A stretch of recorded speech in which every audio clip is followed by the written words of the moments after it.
Bonjour à toutes et à tous.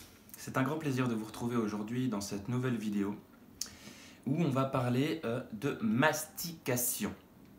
Alors tout simplement parce que il est vrai qu'aujourd'hui on voit de plus en plus de personnes qui s'inquiètent de leur alimentation et à savoir quelle alimentation je dois prendre pour être en bonne santé, combien de nutriments je dois prendre. Quand on parle par exemple de protéines en musculation, eh ben, on va s'intéresser à avoir une dose massive de protéines. Quand on recherche certains acides gras, ben, on va s'intéresser à avoir certains acides gras de manière conséquente, ou par exemple si c'est simplement des vitamines, on manque de vitamine C, on manque de vitamines du groupe B, etc. On va s'intéresser directement à l'alimentation, ce qui est une bonne chose, bien entendu, mais on va chercher à trouver les aliments qui en contiennent le plus possible, et on va s'intéresser à manger des quantités, des fois, qui soient bien trop grandes, parce qu'on a peur de manquer, la peur de la carence, etc. Et donc on va vous dire de manger beaucoup quand même, de manger à votre faim entre guillemets. Et quand c'est pas ça, on va vous proposer de vous supplémenter avec des gélules, avec des plantes, avec des poudres, etc. Pour que vous ayez votre dose suffisante de vitamines, de macronutriments, comme les protéines. Surtout par exemple en sport, c'est vraiment quelque chose qu'on recherche énormément. Beaucoup de sportifs recherchent énormément les protéines notamment. Et donc on va rechercher à absolument manger une bonne grosse dose de protéines tous les jours, à chaque repas, etc. etc. Et au lieu de rechercher la qualité quelque part, on va rechercher vraiment la quantité. Donc c'est-à-dire qu'on se dit, bon, il nous faut tant de protéines, donc on va se gaver de ces macros et de micronutriments pour espérer obtenir tout ce qu'on veut. Sauf qu'on oublie un paramètre essentiel, c'est la mastication. Parce que s'y croire que parce qu'on va se bourrer énormément de nourriture, on va assimiler beaucoup, c'est une hérésie totale. Parce qu'on ne pourra pas assimiler correctement les nutriments que l'on a absorbés si on n'a pas eu une bonne digestion au préalable. Sans bonne digestion, on ne peut pas bien assimiler. Je le répète, la digestion, elle est là pour faire passer des éléments qui sont très gros, comme un fruit, en éléments tout petit, qui va pouvoir passer à l'intérieur de la cellule. Donc c'est tout un processus pour que ça se passe comme ça. Alors on imagine très simplement que si vous mastiquez mal vos aliments, ils vont tomber dans le tube digestif de façon grossière. Or, le problème, c'est que l'estomac et le tube digestif n'est absolument pas équipé pour décomposer des grosses matières, des gros morceaux. Ça, c'est normalement dans la bouche que ça se passe.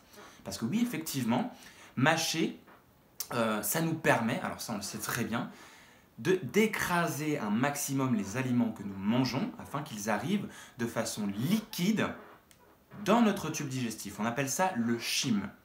Le chyme, ce sont des aliments qui sont devenus à l'état liquide et qui vont passer dans le tube digestif. Le problème étant, c'est qu'il y a bien cette partie de la mastication auquel il faut faire attention, et que sans mastication, par rapport à ce phénomène que je viens d'expliquer, on ne pourra pas avoir une bonne digestion, mais ce n'est pas tout, en fait.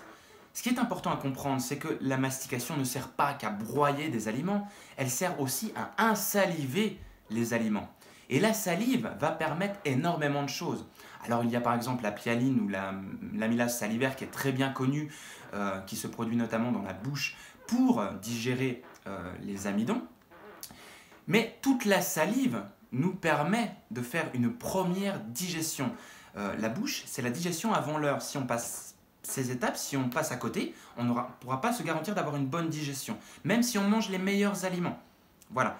Pourquoi ? Parce que quand on met nos aliments dans notre bouche et que la salive vient humecter, vient toucher tout ce bol alimentaire, ça va donner énormément d'informations nerveuses au cerveau qui va jouer avec le système digestif pour savoir exactement qu'est-ce qui rentre dans notre tube digestif. Quand vous allez mettre un aliment, il va être analysé en entier. Si vous l'insalivez correctement, vous allez analyser parfaitement quel type d'aliment il s'agit et quel type d'enzymes quel type de suc digestif, quel type d'acidité, etc. je dois mettre en place, quels sont les mécanismes que je dois mettre en place dans mon tube digestif pour pouvoir digérer parfaitement ces aliments et les assimiler par la suite. Et ça nous permet aussi d'obtenir, entre guillemets, la satiété. Grâce à ces informations contenues entre l'aliment et la salive qui vont donner des informations hormonales, neurologiques pour que l'estomac, le tube digestif puisse opérer de la meilleure des façons, si on ne mastique pas bien ces aliments, ça va être complètement remis en question. Il faudrait imaginer, c'est comme on l'a déjà vu, peut-être certains d'entre vous l'ont déjà vu dans des films un petit peu futuristes, où finalement, pour analyser les corps, par exemple, je ne sais pas si vous avez déjà vu ça, on les met dans un espèce de liquide, un liquide un petit peu gras comme ça, on les met dans un liquide et ce liquide, dans les films futuristes, nous permet de faire l'analyse complète de l'individu, de quelle race il s'agit, etc. etc. Identifié sous le nom de Général Zod de Kandor. La salive, c'est la même chose. En fait, on met nos aliments dans un bol enfermé de salive pour qu'il y ait une interprétation chimique de ce qu'on est en train d'introduire dans notre bouche. Et ce qui permet à l'organisme, à un moment donné, de nous dire les aliments là, par exemple, ça c'est pas bon, ça j'aime pas, ça je peux pas le prendre et compagnie. Ce qui fait que quand on mâche bien un aliment, on peut se rendre compte quand il passe dans notre bouche que c'est pas bon, on le recrache. Au contraire, si c'est bon, on va la saliver vraiment, etc. Et là, à un moment donné, notre corps, grâce à cette mastication et cette insalivation, va permettre de nous indiquer si à un moment donné on a trop de certains nutriments, trop de micronutriments, macronutriments, etc. Et donc à un moment donné, de nous envoyer les informations de satiété pour nous dire stop, là on peut plus, on n'arrivera pas à gérer tout ça. Sauf que quand on gloutonne, quand on mange comme ça et qu'on avale tout, ça me fait penser par exemple à des pâtes. Les pâtes, souvent quand on les mange, on les avale directement et sans mâcher. Alors même quand c'est un aliment, le fait aussi de notre cuisson aujourd'hui fait que l'aliment il est complètement déjà décomposé, donc on le mâche beaucoup moins, c'est déjà un peu trop de la bouillie. Donc ce ne sera pas trop grave au niveau du système digestif, puisque il y aura déjà une forme de chyme, donc on n'aura pas forcément besoin de mastiquer énormément pour tout broyer et produire un chyme qui pourra aller ensuite dans notre tube digestif. Mais par contre, qu'est-ce qu'on va perdre quand on mange des aliments trop cuits? C'est qu'on ne va pas mastiquer davantage, donc on ne va pas insaliver nos aliments de la bonne des façons. Donc on n'aura pas les informations nerveuses par excellence qui vont pouvoir nous dire, comme je l'ai dit, de si on a trop, est-ce que c'est bon, est-ce que c'est pas bon, comment je le digère, etc. etc.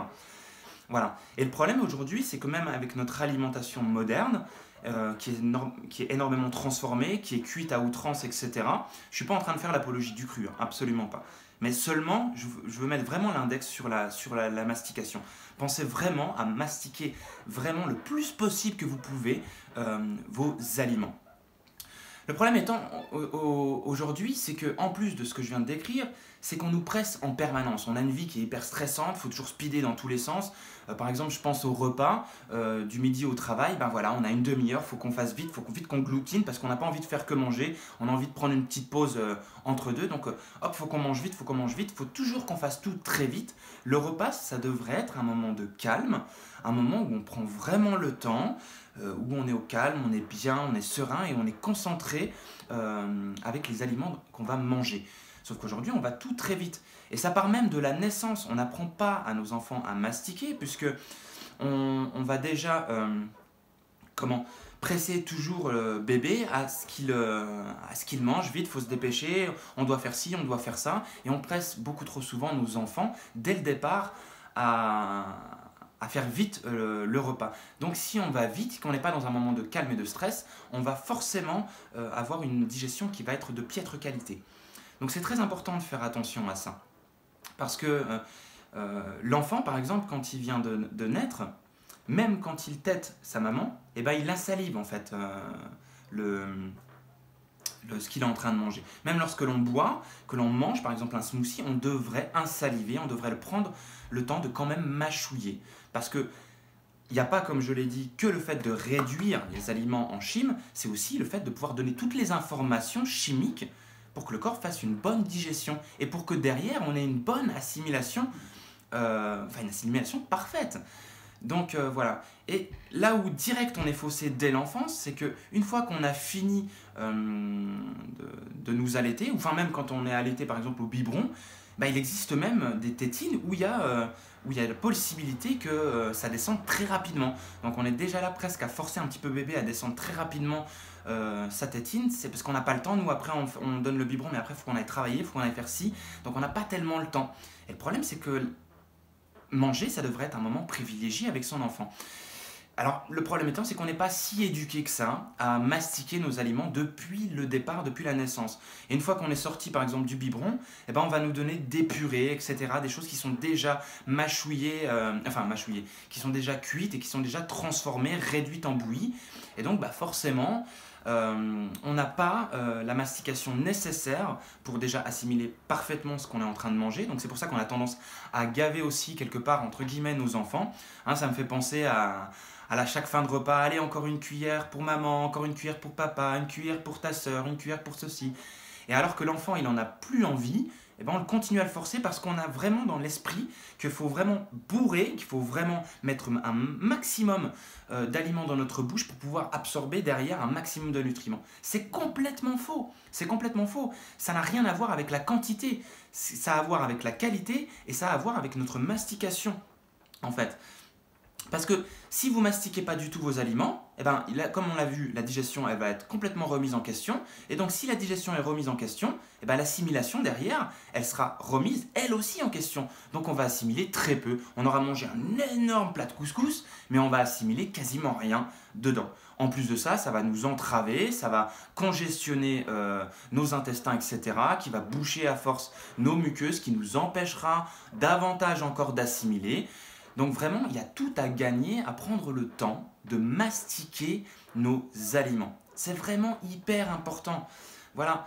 Donc, vraiment, dans cette vidéo, j'ai vraiment envie de vous inviter à prendre le temps de mastiquer chaque aliment. Et pour ça, c'est important de ne pas manger dans le speed et dans le stress. C'est important quand on a un repas de prendre le temps. Voilà. Que ce soit vraiment un moment privilégié, si possible au calme, où on se donne un maximum de temps pour insaliver et mastiquer un maximum nos aliments. Voilà. C'est pour ça aussi que on recherche toujours, par exemple, quels sont les meilleurs aliments, etc. Qu'est-ce que je dois manger, etc., etc. Mais quand on passe pas par une bonne mastication, quand on passe pas par une bonne insalivation, eh ben, on ne sait pas exactement ce qu'on a besoin. Parce que par exemple, si vous faites le test de manger, bon, il y en a qui vont apprécier, mais en majeure partie quand même, manger un morceau de pain comme ça, blanc, tout seul, c'est pas hyper gustatif. Manger des pâtes tout seul, si vous n'avez pas mis de beurre ou du sel ou quoi que ce soit, ça va pas être hyper gustatif. Donc, si vous commencez à le mettre dans votre bouche, vous êtes « Ah, c'est pâteux, ah, j'en veux pas, j'en veux pas. » Bon. Mais sauf que nous, on le fait pas comme ça. Qu'est-ce qu'on va faire? On va mettre de la sauce tomate, on va mettre des épices, etc. On va rajouter des légumes, etc. pour avoir de la saveur. Et finalement, on va apprécier notre repas. Sauf qu'on aura complètement trompé nos glandes salivaires, notre bouche. Et on aura complètement trompé notre cerveau et notre système digestif. Pourquoi? Parce qu'on aura mis des aromates, on aura mélangé, on aura mis de la sauce tomate, etc. Donc forcément, notre corps va reconnaître aussi certains aliments qu'il aime. Alors il va aussi pouvoir, ça va être confondu dans le bol alimentaire où se trouveront aussi les pâtes que tout seul, on n'aura peut-être pas forcément mangé. Ben, vous voyez l'importance de faire attention à ce qu'on va manger et de bien prendre le temps de mastiquer pour voir quelles sont les choses qui nous procurent réellement du plaisir. Parce que franchement, si vous essayez tous les aliments qu'on mange de façon naturelle aujourd'hui, et quand je dis naturel, ce ne sont pas des aliments naturels, mais qu'on mange des aliments transformés aujourd'hui de façon naturelle, si on prenait le temps de les manger un par un et de prendre le temps de mastiquer convenablement chaque aliment qu'on met dans notre bouche, vous pourrez me croire que là, je pense qu'on arrêterait vite fait de manger le plus d'aliments transformés au possible. Parce que, enfin, ça dépend. Parce que les aliments transformés comme les gâteaux, etc., c'est tellement bourré de sucre, c'est tellement bourré de glutamate que forcément, encore une fois, on passe on passe par-dessus tout notre système glandulaire, j'ai envie de dire, qui nous permet de savoir si l'aliment il est bon ou pas. Donc voilà. c'est vraiment très important de faire attention à sa mastication, bien avant même de faire encore attention à qu'est-ce que je dois manger, etc., etc. Franchement, même une alimentation qui n'est pas forcément si idéale que ça sur le papier, si vous prenez le temps à chaque fois de bien respecter tous les processus au niveau de la digestion, mais en premier lieu la mastication, et vous allez voir que vous allez être en bien meilleure forme à chaque fois. Et en plus de ça, les signes de satiété vont arriver beaucoup plus rapidement, ce qui fait que vous ne serez pas obligé de manger des grosses quantités pharaoniques et que vous allez pouvoir réduire vos quantités alimentaires et pourtant assimiler davantage. Parce que croyez-moi, avec une bonne mastication, on peut manger une toute petite quantité mais assimiler l'entièreté de ce qu'on vient de manger. Alors qu'on pourrait manger la même chose dans une grosse quantité et assimiler même pas 5% de ce qu'on vient de manger. Donc vraiment, prendre le temps de mastiquer, c'est vraiment optimiser avant l'heure sa digestion. Donc voilà. Bon, bah, j'espère que cette vidéo vous aura plu, que vous penserez davantage à mastiquer. Et je vous remercie vraiment d'avance pour les pouces bleus que vous allez pouvoir mettre, de liker, de partager et de commenter cette vidéo afin qu'il y ait une meilleure visibilité. Et je vous souhaite comme d'habitude plein de bonnes choses, plein d'amour, de joie et de lumière. Et je vous dis à très bientôt pour de prochaines vidéos.